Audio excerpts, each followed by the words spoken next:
வணக்கம் நண்பர்களே. அந்தணர்கள் நல வாரியம் என்ற ஒரு அமைப்பை தொடங்குவதாக தமிழக அரசு ஆலோசித்து வருகிறது என்று தகவல்கள் பரவுகிறது. இந்த அந்தணர்கள் நல வாரியம் ஏன் அமைக்கப்பட வேண்டும்? அதை ஏன் தமிழக அரசு யோசிக்கிறது? இந்த பதிவுக்குள்ளே போகிறதுக்கு முன்னாடி சேனல் சப்ஸ்கிரைப் பண்ணாதவங்க சப்ஸ்கிரைப் பண்ணிக்கோங்க, நோட்டிஃபிகேஷன் பெல் பதிவு பண்ணிக்கோங்க. அந்தணர்கள் என்பது முற்படுத்தப்பட்ட வகுப்பாக கிளாசிஃபிகேஷன் அப்படி தான் அரசாங்கம் அதை வகைப்படுத்தி இருக்கிறது.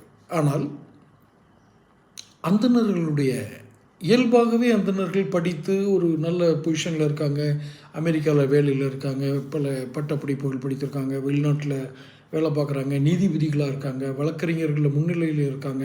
இப்படி நிறைய பரவலான கருத்து உண்டு. ஆனால் ஒரு குறிப்பிட்ட சதவீத அந்தணர்கள், பெரும்பான்மையோ சிறுபான்மையோ அந்தணர்களுக்குள் ஒரு குறிப்பிட்ட சதவீத அந்தணர்கள் அன்றாடம் பிழைத்து தான் வாழ வேண்டும் என்ற ஒரு நிலையில் இருக்கிறார்கள் என்பது புள்ளி விவரம்.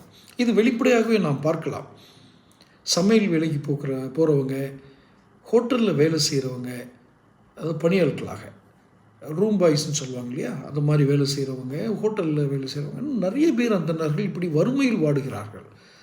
ஆக ஒட்டுமொத்தமாக எல்லாத்திற்குமான அரசாக கருதப்படுகிற திமுக அரசு அந்தணர்கள் நல வாரியம் அமைப்பது பற்றி யோசிக்கிறது. இதை பற்றி யார் இதை எடுத்து சொன்னதுன்னு ஒன்று இருக்குல்ல, அவருக்கு ஏன் இப்படி சிந்தனை வந்தது ஸ்டாலினுக்கு அப்படின்னு, அதை நடிகர் முன்னாள் எம்எல்ஏ ஐயா எஸ்வி சேகர் தான் சொல்லியிருக்கார். அந்தணர்கள் நல வாரியம் அமைச்சுக்கணுங்க, வாக்கு வங்கியிலையும் உங்களுக்கு ஒரு பெரிய மாற்றம் கிடைக்கும், அந்தணர்கள் பிராமணர்களுடைய வாக்குகள் உங்களுக்கு கிடைக்கும் அப்படின்னு சொல்லியிருக்காங்க. அந்தணர்கள் நல வாரியம் அமைப்பதால் பிராமணர்கள் திமுகவுக்கு போய் ஓட்டு போட்டுருவாங்க அப்படின்னு சொல்ல முடியுமா அப்படின்னா அது ஒரு கேள்விக்குறி தான். காரணம், அந்தணர்கள் நல வாரியம் என்பதே ஒரு பொருளாதார நோக்கத்தோடு பார்க்கக்கூடிய ஒரு பார்வை தான்.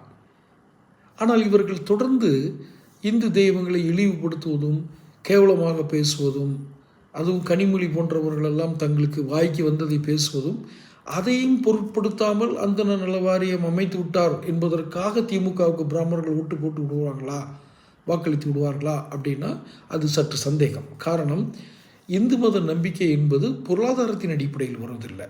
அது ஆள் மனதிற்குள் அவர்களுக்கு தோன்றக்கூடிய ஒரு நம்பிக்கையை குலைத்துவிட்டு நீங்கள் பொருள் உதவி செய்கிறேன் என்று சொன்னால் எந்த மனிதனும், நான் அந்தணர்கள் என்று சொல்ல வரவில்லை, எந்த ஒரு மனிதனும் அதை ஏற்றுக்கொள்வது கடினம்.